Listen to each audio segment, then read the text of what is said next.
Trade लेने लगा हूँ ना, 2 मिनट की कैंडल है, यूएसडी पीकेआर का चार्ट, और ये मैंने अप की ली। यहाँ पे अब रीजन देखो राइट। अगर हम देखें माइनर, अगर 5 मिनट्स पे जाके देखें तो ट्रेंड मतलब ठीक है, कंसोलिडेट कर रहा है राइट। कोई इतना खासा अप ट्रेंड ना भी कुछ कह नहीं सकते वैसे, मगर 5 ट्रेंड माइनर ट्रेंड देखो, high high high low, high high high low, high high high low, consolidate कर रहा है राइट। यहाँ पे सपोर्ट लेवल है राइट। यहाँ पे देख लो कैसे विक्स मार के प्राइस बार बार ऊपर के, विक्स बना के, हैमर कैंडल्स बना के बार बार ऊपर के। सी यहाँ पे 2 मिनट्स में अगर आप आते हो, यहाँ पे देखो आपको एक सामने कितना अच्छा एक प्रॉपर है ना सपोर्ट जोन दिख रहा है राइट। यहाँ से प्राइस आया ऊपर गया, फिर यहाँ पे फिर आया, फिर यहाँ से थोड़ा ऊपर गया, फिर यहाँ पे फिर रिटेस्ट करने आया राइट। फिर हैमर कैंडल्स बना के देखो कैसे फिर ऊपर गया, फिर से यहाँ पे एक डोजी टाइप कैंडल बनी, फिर यहाँ से फिर बायर्स का प्रेशर आया राइट, फिर से इसी जोन पे आया राइट। यहाँ पे डोजी बना के फिर ऊपर गया राइट। फिर यहाँ पे फिर मैंने जब देखा यहाँ पे इन तीनों सारी विक्स को मिला मिला के, ये वाली विक्स को मिला के जोन बना दिया मैंने राइट। फिर वहीं जब अगेन जब प्राइस यहाँ पे आया है ना, इसने रिस्पेक्ट करी जोन को, इसको ब्रेकआउट नहीं दे पा रहा है। फिर यहाँ पे फिर ग्रीन कैंडल बनी राइट, तो यहाँ से प्राइस ऊपर जाना चाहिए राइट।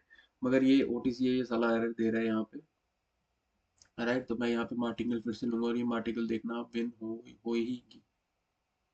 अगर 1 मिनट पे भी हम देखें,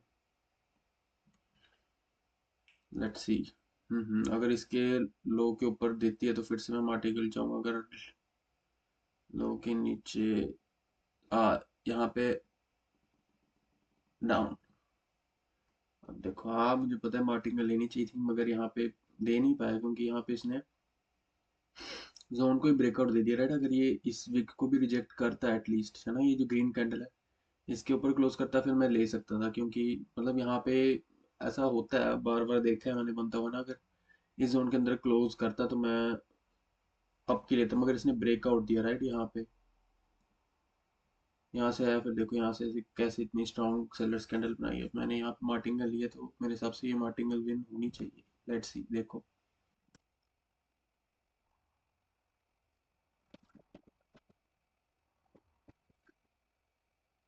ऑल राइट, तो ये ट्रेड विन हो गई है राइट। अब यहाँ पे देखो कैसे था, मैंने बोला था मार्टिंगल अप लूंगा, मगर वहां पे मुझे प्राइस एक्शन या कैंडल साइकोलॉजी ऐसी दिखी कि मैंने सेल ले लिया। मैंने मार्टिंगल अप के लिए नहीं लिया राइट। अगर अप ले लिया तो ये भी लॉस हो जाती राइट। मार्टिंगल मैंने क्यों नहीं लिया यहाँ पे, क्योंकि सामने ऑफकोर्स देखो अगर यही प्राइस इस वीक इन दोनों की विक्स के ऊपर मतलब रिजेक्शन ली होती और क्लोज हुआ, तो और इस जोन के अंदर क्लोज हुआ होता राइट, तो मैं यहाँ से अप लेता, क्योंकि मतलब था ऐसा बननी चाहिए थी वहां पे, मगर बनी नहीं, इसने उल्टा ब्रेकआउट दे दिया राइट नीचे। तो तभी मैंने यहाँ पे डाउन की ले ली, और 2 मिनट की कैंडल वो भी डाउन ही क्लोज हुई राइट। और आगे से भी ऑलरेडी देखो कितना सेलर प्रेशर है, और यहाँ पे फिर एक सेलर वाली कैंडल बन गई, तो इसलिए मैंने डाउन की ले ली। हाँ मुझे पता है, अगर आप काफी लोग बोलोगे डैम होगा मोटा, मगर तुम्हें मैं प्रॉपर ट्रेड का एनालिसिस बता रहा हूँ ना कि कैसे क्या हो सकता है, और तुम्हारे सामने ट्रेड विन भी हुई, तो इट डजंट मैटर कि लाइव है या डेमो है। Alright guys, thank you.